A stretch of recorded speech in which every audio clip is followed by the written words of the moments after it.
Yesu Christo ashimwe. Ndabashuje mu izina rya Yesu.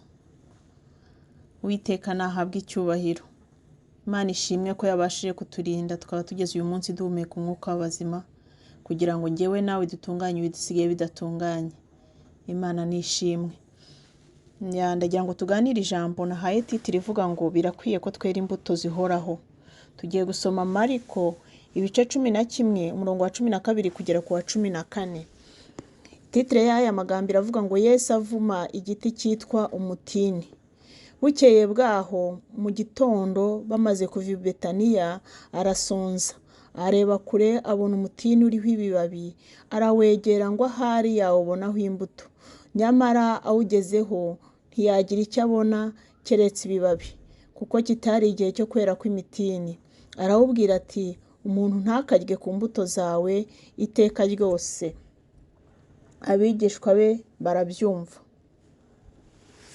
Imana ishimwe. Twongere dusoma amagambo ari muri Yohana 15 umurongo wa 16. Si mwe mwantoranyije, ahubwo ni njye wabatoranyije, kandi mbashyiraho kugira ngo mugende mwere imbuto, imbuto zanyu zigumeho, kugira ngo icyo muzasaba Data cyose mu izina ryanjye akibahe. Imana yo mu ijuru nishimwe. Dusomye aya magambo uko Yesu yarebye umutini, ariko awitegereje nyine ari kure. Amina.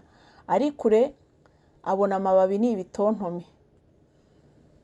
Yibwira ko uko areba ayo mababi, haleluya, icyo giti uko byamera kose kitabura imbuto. Imana yo mu ijuru nishimwe. Hari igihe mu bihe byo muri ino si abantu bakwitegereza bakabona umva ku mirimo uri number 1. Bakareba rwose, bakareba bagasanga ngibyo ibya 10 uratanga icya 10, yewe amaturo niwe wa mbere. Mana yanjye ni wowe wa mbere ufata iya mbere mu kujya gufasha abakene. Imirimo rwose irahari, mbese amababi ni ibitontome. Haleluya. Ariko ya mirimo bajya ikaburamo kwizera, donc ikaba ya mirimo yo kwigaragaza. Haleluya. Ikaba ya mirimo yo gukora ariko nta gukiranuka kukabura. Ariko Yesu we arashaka ko aya mababi, amina, aya mababi aguma ari ibitontome, akagoma ari amababi meza, amababi akagaragara neza. Ariko aya mababi iki giti kikagira amababi, kigira n'imbuto. Imana yo mu ijuru nihabwe icyubahiro. Kuko uburyohe bw'igiti ubumenyera ku mbuto zacyo. Ntago wamenyera uburyohe mu mababi, oya.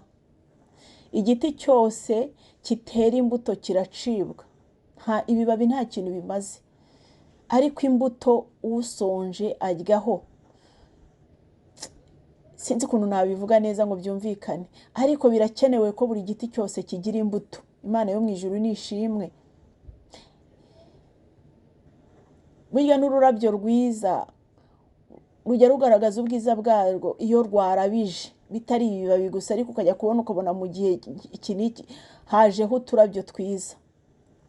Mu gihe turi muri ino si rero, ngo iki giti ngo ntago cyari igihe cy'umweru, ngo ntago cyari igihe cy'umweru w'imitini.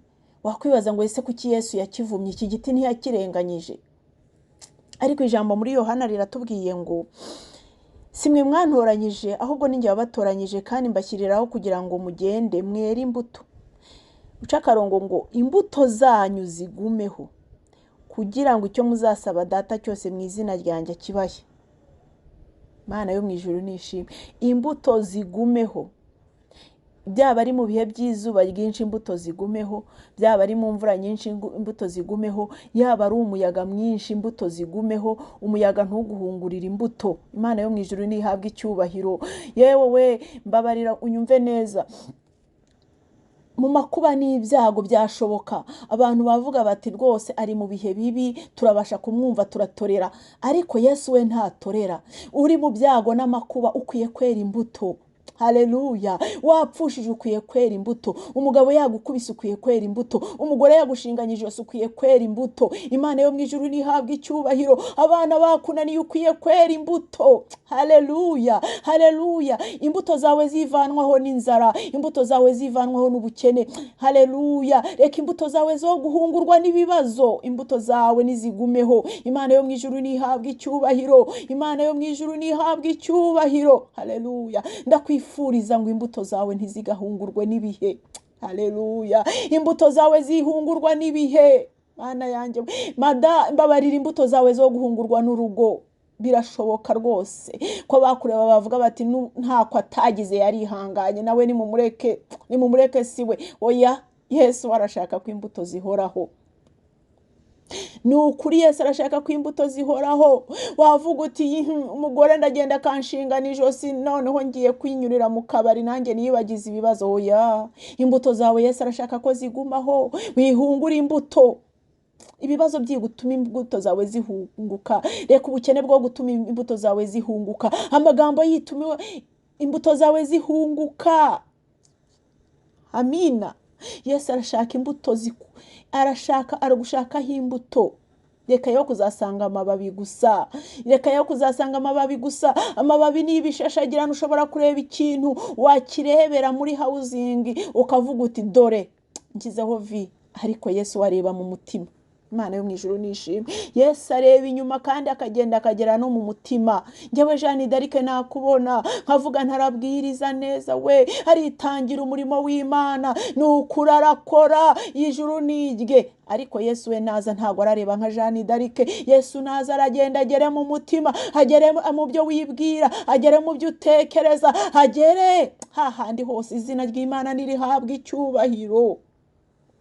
Ibi ni ibihe byo kwera imbuto, ntabwo ari ibihe by'amababi gusa. Oya, amababi yawe arakenewe kandi n'imbuto zawe zirakenewe. Imana yo mu ijuru nihabwa icyubahiro. N'iryo jambo numvaga ngira ngo tuganire, mubwira ngo birakwiriye mu bihe bikwiriye n'ibidakwiriye, mu gihe cy'umwero no mu gihe kitari uwacyo, ko wowe wera imbuto. Imana yo mu ijuru nihabwa icyubahiro. Imana yo mu ijuru nishimwe. Hakugira ikintu na kimwe cyatuma imbuto zawe zibura cyangwa ngo zihunguke. Haranira ko imbuto zawe zigumaho, zihoreho. Nukuri imbuto zawe nizigumaho, icyo uzasaba Data, kuko uzaba ugisabanya umutima ukiranuka, ukagisaba mu izina rya Yesu, Data azagikorera. Haleluya, azagikora. Imana yo mu ijuru nishimwe. Turagowe muri ibi bihe, tunanijwe no gutegereza, turananiwe. Ndinginze cyane ngo Imana yo mu ijuru ikongerera imbaraga. Nukuri naho imbuto zahungutse, wenda Imana yakugarukaho. Haleluya. Ukongera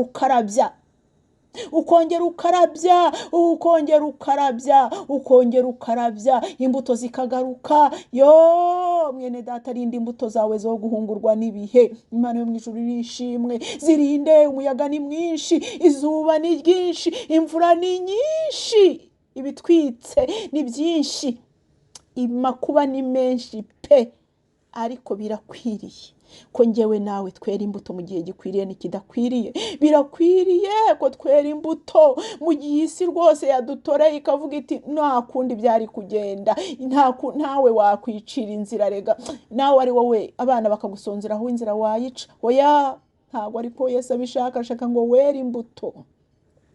Era imbuto mu gihe niki ndetse n'ikigiye kuza.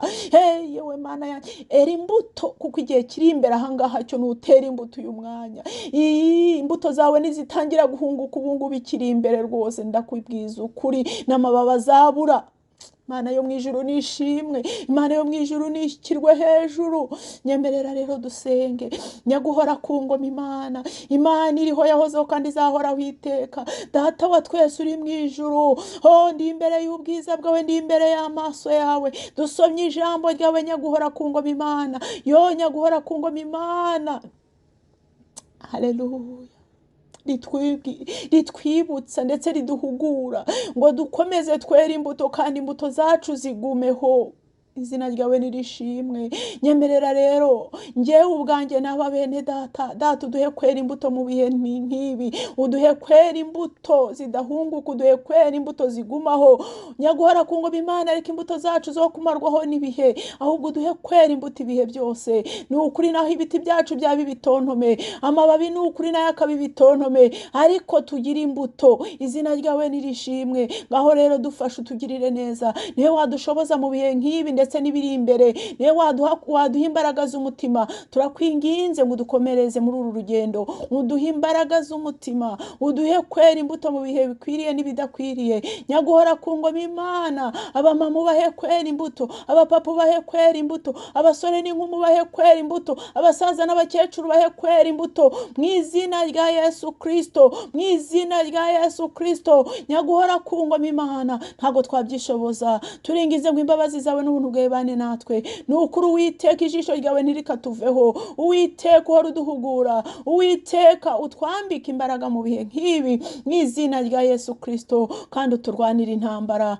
Izina ryawe nirishimwe, izina ryawe nirishyirwe hejuru. Ntitwakwishoboza rero, dufata ukuboko mu gihe nk'iki ngiki, kuko utadufashe twagwa. Ni ukuri twarindimuka, twarindimuka, kuko ibihunguye imbuto ni byinshi. Nyaguhora ku ngoma Imana, amakuba ni menshi, ariko ijambo ryawe rirambwira ngo ibyago n'amakuba by'umukiranutsi ni byinshi, wari Uwiteka mukiza muri byose. Ngaho turengere rero, udutabare, uduhe gukomera mu bihe nk'ibi ndetse n'ibije, uduhe kugira imbuto zikwiriye abihanye, mu izina rya Yesu Christo. Uduhe kwera, duhore twera. Nyaguhora ku ngoma Imana, naho isi yabona ko atari igihe cyo kwera, ariko Uwiteka uduhe kwera. Izina ryawe nirishimwe, icyubahiro n'ikibi cyawe. Ngaho rero tutunganye, utugirire neza, aho nyaguhora ku ngoma Imana twatatiye, aho nyaguhora ku ngoma Imana imbuto zahungutse, Uwiteka utugarukeho. Izina ryawe nirishimwe, icyubahiro n'ikibi cyawe. Ngaho komeza kubana na buri umwe wese hagati muri twe, urengera abakozi bawe, mu izina rya Yesu Christo, urengera umurimo wawe. Izina ryawe nirishimwe,